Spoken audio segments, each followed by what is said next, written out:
a circle for my cranium, and then I begin with a basic egg shape for the front of the face. And I will rough in through gesture an approximation of what I see in terms of the trunk of the shoulders and whatnot. So the very first thing that I do is rough in that egg and that circle. The circle is very, very important because it's basically the brain casing, and we know he's got one in there. So the second thing that I do is I put down an axis line. The axis does not curve around the face, it is straight. Many people accidentally think that it needs to be curved, and it doesn't. About halfway down, I've got the eyes, halfway down from there, I've got the nose, halfway down from there, I've got the mouth. This is the point at which I start to rough in and indicate some general logistics about my sitter.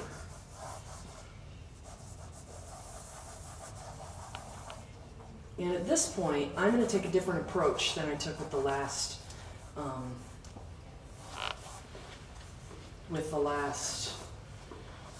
demo. What I'm going to do is I am actually going to put in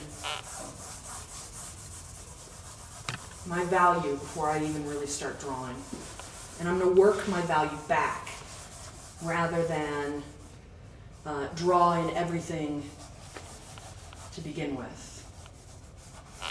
And I am starting, note, with a medium skin tone here. Everyone has a skin tone on it, but the more I work it, the more I'm going to have going on. Is it recording still? Yes. Great. And I'll note several things as I just begin this preliminary process about my sitter.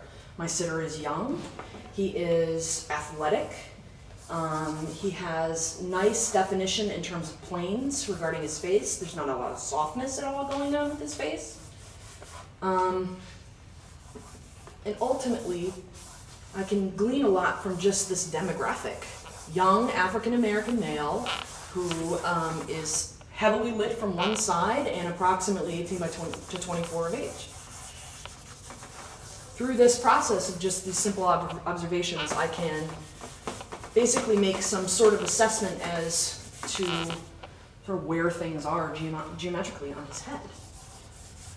If he were older, he might have a lower jowl, he might have softer cheek line. If he were heavier, he might be broader, wider. You know, that kind of thing. At this point, what I'm going to do is just sort of indicate some general things relating to his features. I note that he's got a full set of lips. His nose is not long and angular like mine might be, but it's not necessarily thin either. His eyes are a bit elongated and large versus small and inset. They're not deeply set though.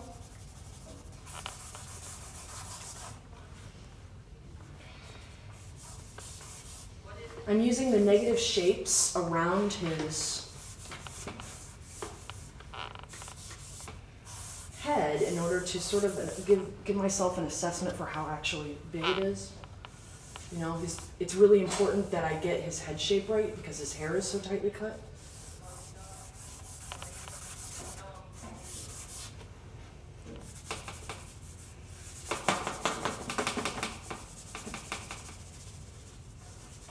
And I like the smooth paper for this because it allows me to just sort of move it around while leaving a texture where I don't necessarily mess around with it.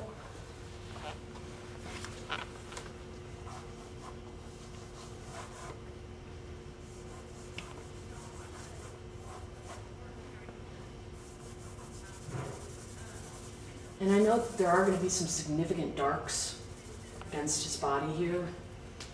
There's a lovely shape that's created from this cast shadow, also from his nose. Look at that blue shadow across his face on the left. Do y'all see that? Isn't that lovely? You have to look forward to when you get to painting it.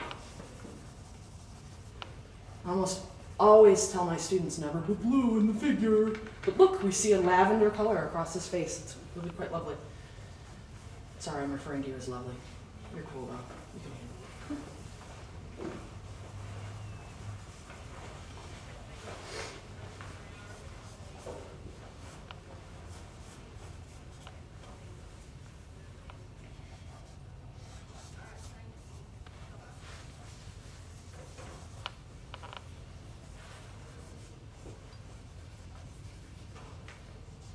And you'll note that oftentimes in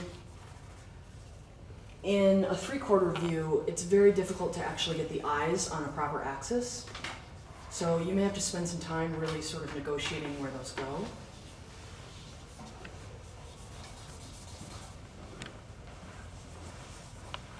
He's got a nice hard edge there across his face that I'll come back to with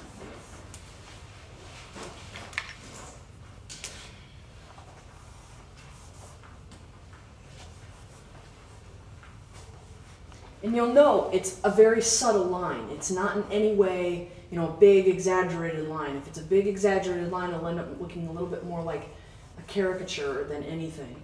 I don't necessarily need a really heavy line here, but I like the heavy line here because I'm basically going to indicate what's behind him, dark, as a sort of negative shape.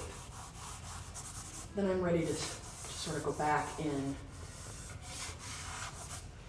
and allow for some heavy brows. That's something I didn't notice in the beginning. Also, males have a brow ridge, which I'll indicate here. You see it there. You see a nice highlight right there. You all see that? So in order to just sort of bring that out of it, I'm actually going to dirty that up there so I can erase that as I get a little closer to the finished product. Now, as a general rule of thumb, I think it's important to remember that what your teacher does is about double, or is about half the time that you're going to spend. So 40 minutes is actually a good assessment for, if I spend 20 minutes on this, 40 minutes is a good assessment for you to shoot for, or to aim for.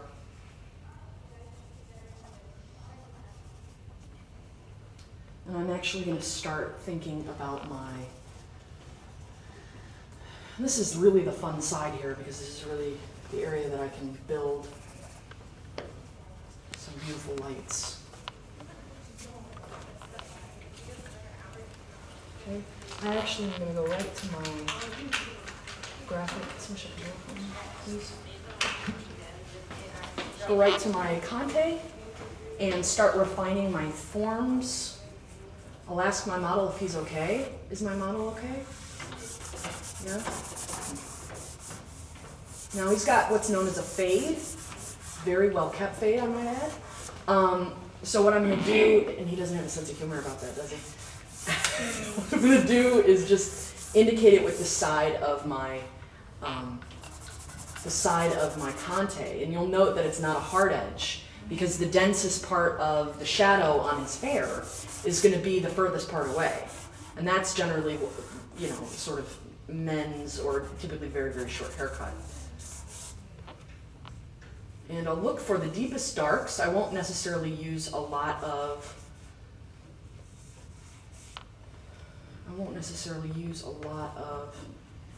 Conte here. I'll use a little bit of my eraser, not too heavy there. And I'll get into the features. And to be perfectly honest with you, I should really sit back for this. But the cleave of the mouth is, in my opinion, the best part of getting a likeness. So where the lips meet together tends to be a really great place to find a certain, you know, a certain kinship with how, you know, that person actually looks. It didn't make a lot of sense, but I think you all understand. It's got a wonderful shadow, cast shadow against from that lip. He doesn't really have a super dark upper lip here. The darkness is actually coming from the shadow that's directly above it. So I'll just graze my... The cleave of where the nostril meets the mouth, or the cheek itself too, also a fairly important space.